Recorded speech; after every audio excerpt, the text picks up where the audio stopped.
Yep. So what's up? Let's do another video, guys. So perfect opportunity here for you guys to see how I do a simple meal prep. So I'm gonna get together all the stuff that I do basically week after week. I've been doing this for months now, and pretty much Monday to Friday I eat very similar foods. Just makes life that much simpler. If you guys want to have variety, then obviously you can meal prep a bunch of different types of foods. But I meal prep very similar things just so I can keep it nice and simple. Honestly, it saves a lot of time. I can just create the same kind of stuff in bulk. So with that said, I'll just kind of show you guys. So it's gonna be beef, ground beef, extra lean ground beef, potatoes in the oven, and it's usually vegetables. I've actually got some broccoli already. I'll show you guys. I made broccoli twice this week, or last week. And from the old set, I still had a little bit left over, and then I ended up making a little bit more because I only had one head of broccoli left, and I ended up meal prepping. So I was like, oh, let me just finish up that one head of broccoli.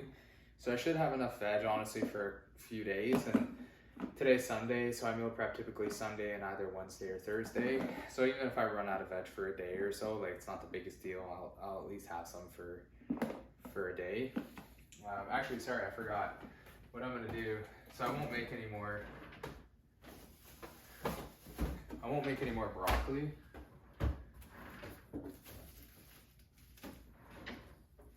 But I will make this cauliflower. All right, so I got the yellow potatoes. Honestly, the best tasting potatoes. Get yourself a cutting board.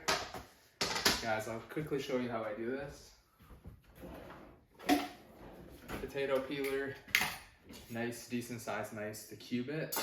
Now really you could do it any way you want, but this is just how I do it. So I've got 2 pans on the stove here, and I got them with some tin foil, but you can use some parchment paper too if you want. Got a little bit of like a cooking oil spray. Get a spray.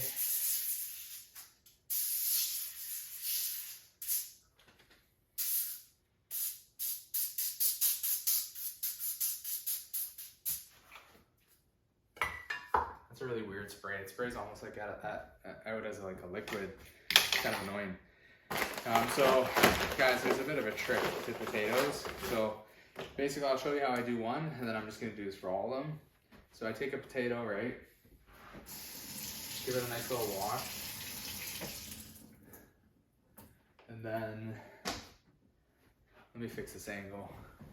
So you guys can see this. So what I do is I take my potato peeler, and I don't peel all of the skin off because there are some nutrients actually in the skin. They say potatoes have more potassium than a banana, and you can imagine that probably a lot of that comes in the skin. So I don't get rid of all the skin, but I do peel off some of it. And what you basically want to do is where you notice any kind of like slashes in the potato, or like the parts where it's budding, or when they have black spots, you'll kind of shave over that.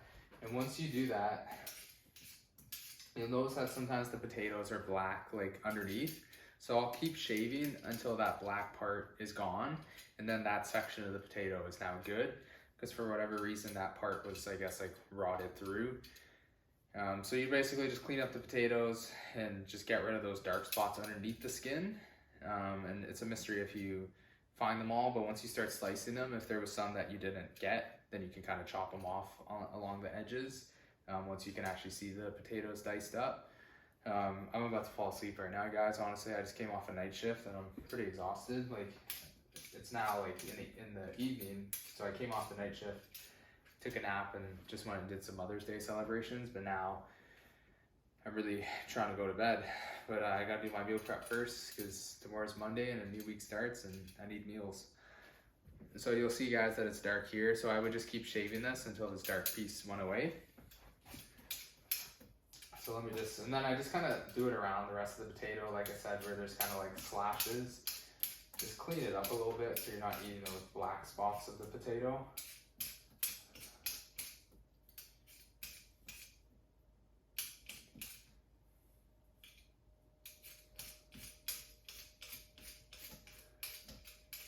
Oh, this one has a lot of those gross little pieces to get rid of. All right, so let's say that that's good. And then what I do is I'll take the potato, and I'll do this for a few of them. I'll take probably like 5 or 6 potatoes, wash them all at once, potato peel them, set them on the board, then dice it. It's just easier than doing one at a time. So now I'll just slice the potato in half. It obviously depends how big the potato is.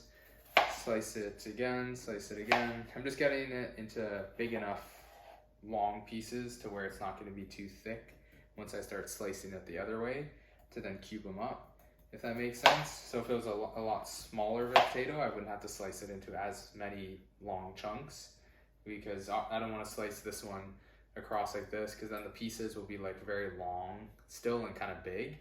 So I would want to half this since it's such a big piece.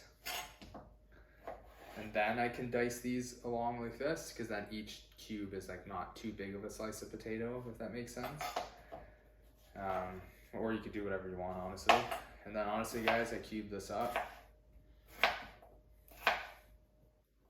And just try not to cut myself, which occasionally happens. If anything, try not to scrape yourself with a potato peeler. That's the hardest part. And typically that'll occur if the potato is really small, because there's not a lot of surface area for you to move your hands, and then eventually you just scrape your skin a little bit. But at least it's not as bad as a knife cut. But as far as the knife cutting, you just gotta be careful. All right, and then once I got a load of potatoes here, all I do is I chuck this onto the pan. And then I do that until the pans are full, and then I season it. Once I get to the season phase, I'll show you guys. I typically, personally, when the potatoes are basically one batch away from being full for the pans, is when I'll turn on the oven. Because by the time I season it and take my time to mix all the potatoes with the seasoning, and I mix it real sloppy with my hands, the oven gets hot. Because if you turn on the oven now, you're almost like pressured to quickly cut the potatoes, and then the oven's gonna get hot, and then you're just gonna be wasting the heat, because then you're gonna be still prepping while the oven's hot. And then it's just gonna stress you out that you gotta chop really quick, and then you might end up cutting yourself. So anyways, I'll do that for the potatoes. I'll show you guys when I'm getting ready to season, because then when these potatoes go in the oven, then I'm gonna start prepping to cook the beef. And now with the stovetop free, I'll also prep the cauliflower. And for those of you thinking, oh, why don't you just put the potato pans on the counter so that way the stove is free? Well, that's too many things going on at once, and you're probably either gonna burn the beef, burn the onions and garlic, spill something with the cauliflower, spill the boiling hot water. You're gonna mess something up if you have too much going on at once. Like I said, you might be pressured to, oh, I gotta quickly turn the beef and finish slicing up this set of potatoes. Then you might rush your slicing, cut yourself. Too much going on at once, honestly, and yeah, because then your hands are gonna be. I'm almost thinking, like, could I do that now? I'm almost thinking.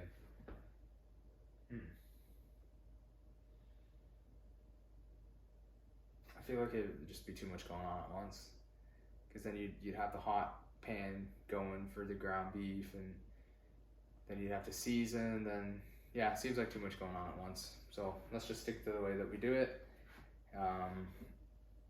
And yeah, so I'm just gonna keep going like you guys saw, just until I fill up those pans, and then I'll give you an update where we're at. All right, what's up, my people? So I hope you guys got a decent angle there. So as you can see, 2 full pans of potatoes. That took me about 30-ish minutes, I would say. For some of you, maybe that's quick. For some of you, maybe that's slow. I've been meal prepping now for months, so it's definitely faster than when I started.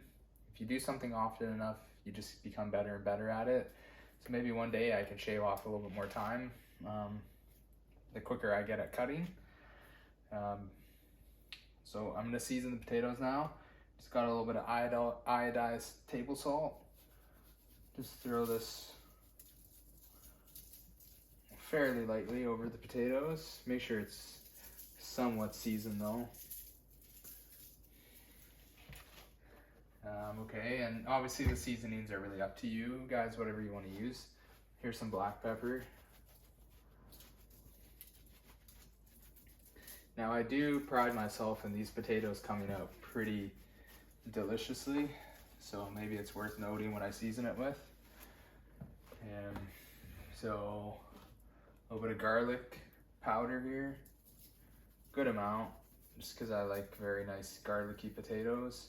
And honestly, garlicky ground beef and garlic sauce, like garlic aiolis and Garlic everything, honestly. Garlic bread. All right, so here's where it gets, yeah, I guess here's where it gets interesting. A little bit of ground coriander, guys, and I use a good helping of it. If you're wondering how like I came up with these seasonings, it's honestly through seeing what other people do and also trying different recipes here and there periodically. And I think my brother actually made some chicken shawarma, and he looked up like the recipe to make it, and they required a little bit of ground coriander to season the chicken or something. So then I was like, I'll just use it in my potatoes, and I liked the way it tasted, so I just kept doing it. And I think I still use it to season my ground beef as well. And this paprika, by the way. And so a lot of the seasonings actually that I use to season my potatoes, I also use to season my ground beef. So call me simple. All right, a little bit of cumin. Actually, no cumin, because I put this in my ground beef, so we'll stay away from doing that one. And that's pretty much it, guys. And how I mix it is I just wash my hands, just so you know. I just carefully kind of toss it like this. Give it a good mix until I notice every potato has got some color. And then I literally just repeat. Another section of the pan until it's all done. And I totally forgot to turn on the oven because I was slicing potatoes and listening to my book, and I just completely forgot. So I'm just gonna, lost the potato there. All right, so let me just, that's fine, saving that. I'm just gonna wash my hands.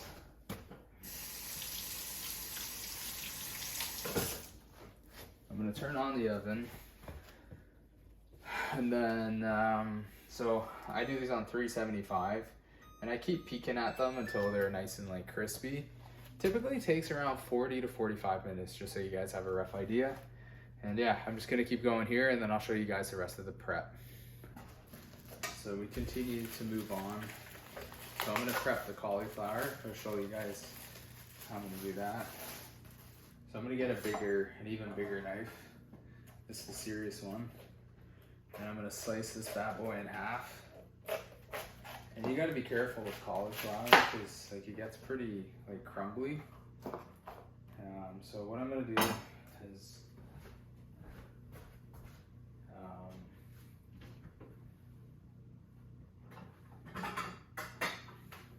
I just got the pot that I'm gonna cook it in. Throw a little bit of water.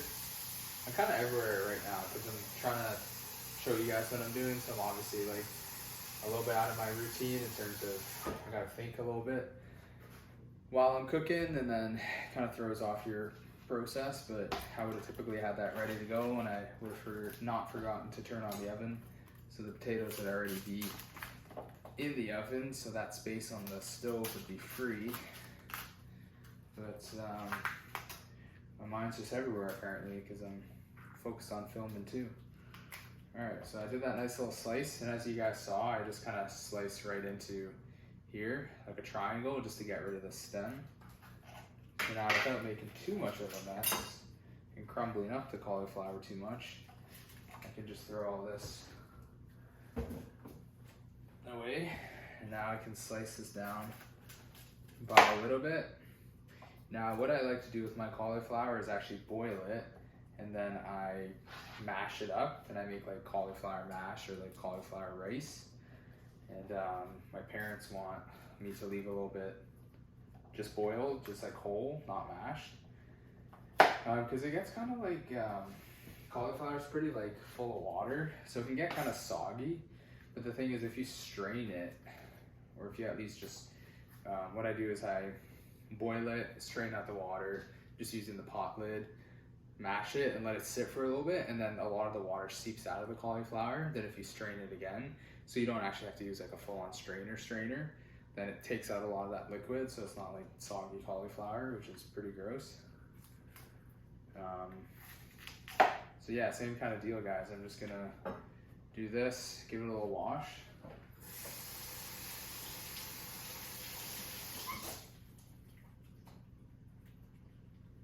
And it's gonna go in this pot, and then I'm gonna boil it. When it's done boiling, I'll leave some for my parents after I strain it, and then I'm gonna strain it and mash it, then re-strain it again, and then I'll have my cauliflower mash. So once the potatoes come out, guys, got the potatoes, got the cauliflower, already have some broccoli, just need to prep the beef, and then we're done. All right, so I'm really just gonna try to pretty much wrap it up pretty soon here, guys. So what I'm gonna do, and I'll show you guys a picture of everything once it's all done, but pretty much just gonna cook up the rest of the ground beef. I've just got some extra lean ground beef right here, 2 packs. Gonna dice up some garlic, a whole clove, and just a big old onion. Get that cooking on the pan first, then add in the beef. Season it with salt, pepper, paprika, coriander, cumin, and that's pretty much it. So gonna get her done, show you guys a picture of what it all looks like when it's done, and then do it all again in another 3 or 4 days, because we meal prep about twice a week.